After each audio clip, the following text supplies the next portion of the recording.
My dad commented. My dad says, "It's about time that you included my daughter-in-law in one of your videos. I had forgotten how beautiful she is and how fun it is to hear her speak her mind and her heart. Great video. Maybe I need to think more seriously about moving to Taiwan." Anything for my dad? Taiwan welcomes you. Oh, Rob says, "As an Australian, I would choose to live in Taiwan well beyond choosing to live in the United States. The United States seems so far down the list in terms of my personal desirability." Anything? Definitely come for a visit, man. It's pretty rad. Yeah. And that's a good time because they're having their winter right now. It's starting to cool off in Australia. Come. Right now is a good time. Long Rider. Hey, I'm from Brooklyn. No way you have better pizza. We do. We do. We had some really good pizza the other day. I don't know what this guy's name is. It's very long and I can't tell if it's Hippie Ted or Hippolyte Durant, something. I don't know. It's Hip Hop Ted. Okay. That's what it is. It says, "Gosh, I want to live or at least visit Taiwan so bad now. Thanks for both of your thoughts or both of your insights. Honest testimony is so precious. This video is an actual gift. I was wondering how you manage language barriers. Have you learned Mandarin? If so, how difficult was it? My grandpa used to say, love is the best way to learn a language. So I guess that having a wife who speaks Mandarin definitely helps. Aha. Another thing I was wondering about is the feeling you get from China. Are people concerned?" We'll skip the China thing because we already talked about that. Right. What about the other stuff? Have you learned Mandarin? Having a wife, does that help you? Yeah, it's funny because, Chinese is so hard. well, one, it's a very difficult language. Yeah. Which, it's even hard to say that because I am always learning more. Like, as I'm here longer, I learn more. Right. The problem with me is that, one, I don't naturally take to languages very well. I have met people who genuinely, like, they'll ask, like, "Oh, how do you say this?" And you'll tell them once, and they just always remember. Yeah. Like, they're just good about, and that's why they can remember vocabulary so well and learn languages so well, because they hear a word or a phrase or a sentence and they just don't forget it. I'm not that way. In English, if you watch my other videos, I'm constantly stumbling over my words and trying to remember the right, what was it, this, and I'm bad with names. I'm very much a visual person. Yeah. I never forget anything that I see. I've said before, like when I'm taking pictures, I can look at a random old photo and I remember what camera I had, what lens I was using, what the settings were, where we were at, what we were doing. Like, I remember everything I see. Yeah. Not so much with language. So learning has been difficult, but I will say that the tones, not just the tonal part of the language, you know, up and da da da, the tones is hard, and also just the specific sound. Like, the muscles in your mouth have to relearn because the way that you speak Western languages, like the shapes that your mouth makes, or the things that your tongue does, or how you move the jaw, is just very different than Mandarin. Yeah. When I would practice a lot, I would notice that my mouth was getting tired from having to take on new shapes that aren't normal. How do you say fish? You. You. So what's it saying? All right. What's crazy though is that grammar-wise, although it's not straight across the board, is absolutely radically different as Mandarin is from English. They say if you're a native English speaker, that Mandarin is officially the most difficult language you can learn. Like, language experts have come up with that. Most of the Eastern languages are difficult. Korean's difficult, Japanese is difficult, but they say Mandarin is the most difficult if you're a native English speaker. And as crazy and different as they are, by total coincidence, both English and Mandarin typically follow the SVO pattern, the subject, verb, object. Oh, yeah. So it's crazy how often I will try to think about how to say something in Mandarin, and I literally, I've never said the sentence before, so I'm like, well, what if I just translate it directly, like word for word? I'll think of the English words in order, and then I'll use each of those Mandarin words in the same order. And like 8 out of 10 times, that's actually correct. Yeah. So that's a lifesaver, because when I was younger and I would try to learn Spanish because my mother speaks Spanish, or I was trying to learn German, it was easier to remember the vocabulary because it's more similar to English. Yeah. But I could never figure out the grammar. It was a constant problem.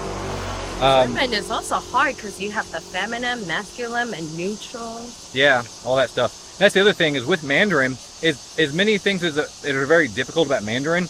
One of the things I've noticed, I've learned just enough to realize that as far as actually speaking it, not reading it or writing it, that's crazy. But speaking Mandarin is actually, I think, probably easier than English in the sense that there is no different forms of a word. So Yeah. for example, Mandarin doesn't have past tense, present tense, future tense. That's a whole new concept that Taiwanese people or Mandarin speakers have to learn when they learn English, Right. which they struggle with. It's a real problem teaching kids, because this idea of it's one word with 3 different versions depending on what part of time you're talking about, that doesn't exist in Mandarin. Mandarin, you just have the word. Yeah. And Mandarin also, it doesn't require all these tiny little link words. Like, so for example, in English, there's a lot of words like, do we add the S or not to make it plural? Yeah. Or am I supposed to say in, on, and, or, of? Yes. You know, like all these tiny little words that link the primary words together. Mandarin doesn't have that. No. Mandarin, I would joke before that it's kind of like a caveman language, because if you would jokingly think about how to speak English like a caveman, you would be like, you wouldn't say, I am hungry. The caveman would say like, I hungry. Yeah.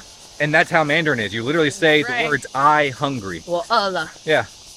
And that's how a lot of it is. Like, you don't Yeah. have these tiny little specialty linking words. It's just the primary words side by side, and that's what it means. You know, I don't think I've ever think of it. I don't think I've ever realized that. Yeah. Except, like I said, though, but getting the pronunciation of words, because, again, it's not just the pronunciation of words, it's the fact that the types of sounds they use. Like, the difference between, not even tones, just like the specific type of mouth noise. Like, the difference between saying a Z noise, like an actual Z, like Z, like a Z, versus Z. Sure. Not Z, but Z. So, Z versus Z. That little airy thing you do with your teeth, which technically makes the noise different, actually makes the word different. Or the fact that you'll have the exact same word, but depending on if the tone is up or flat or goes down at the end, then now the word is completely different. Right. So, how do you say mother? 妈. How do you ask a question? 妈. And how do you say horse? 马. Yeah, it's all ma, but depending on how the tone goes, it's very different things. 妈妈. 妈妈. What about, there's also a lot of words that, because they're so simple, they have the same ending word. Like, if I want to say chopsticks, it's 筷子. Yeah. If I want to talk about bag, 袋子. If I want to talk about blanket, 袋子. 被子. Or 杯子, sorry, 杯子. If I want to talk about wheels, 轮子. 轮子. So, 轮子, 杯子, 筷子, 袋子. Oh, Like- funny how you say blanket. Because how do you say cup? Oh, 杯. Yeah. So 杯子 and 被子. It's all the B-A-Y sound, but Again, Bay, totally bay. a little bit of a different like tone, yeah. means different things. So that's the part that's difficult about Mandarin. However, he says love is the motivation. Like, that's literally my only motivation. Like, my only motivation for learning any of this and putting myself through this constant embarrassment is that, like, well, I do love her. But it's funny because she doesn't like teaching me Mandarin. She prefers not to. She's like, let's just speak English instead. So any of the Mandarin I do know is self-taught, actually. Or from your work. Or from my work. Yeah, I'll pick it up from coworkers. That's the other thing is, because a lot of my coworkers don't speak English, depending on what job I'm doing or what tools we're using, I'll learn brand new words on the job. Yeah. Like, You came home from your moving company job and you're like, oh, I learned something today. I was like, okay, what did you learn? He was like, 要包膜吗? I'm like, or I come home and I'll randomly, I won't tell her I learned anything, I'll just randomly say something, and it's like maybe not the nicest thing to say, and she'll kind of give me a stink eye, and I'll act like, what is that? Oh, is that not good? What is that? You know, like, who told you that? Yeah. Or like machinery, like I always, like, I knew beforehand, because I like trucks, that like, oh, truck is kacha, but I didn't know that, oh, well, there's different machines, obviously. Like, I didn't know before my demolition job that the way you say excavator is watuji, or a bobcat is sanmao, Yeah. or all these different things. Like, obviously different machinery has different words, Right. but I had no reason to ever learn that or know that until suddenly it was relevant on the job. So same with that, like, for years and years I knew the word for a welding machine, like hanji, but I had, or sorry, no, hanji is the machine, the actual welding machine. Yeah. Hanji. Yeah, you're right. And then it was only later, when I was working as a welder and I was doing it so often, having to talk about welding with my boss, that I noticed instead of saying hanji, he was always saying hanjie, and he was talking about, oh, the act of welding, like actually doing that.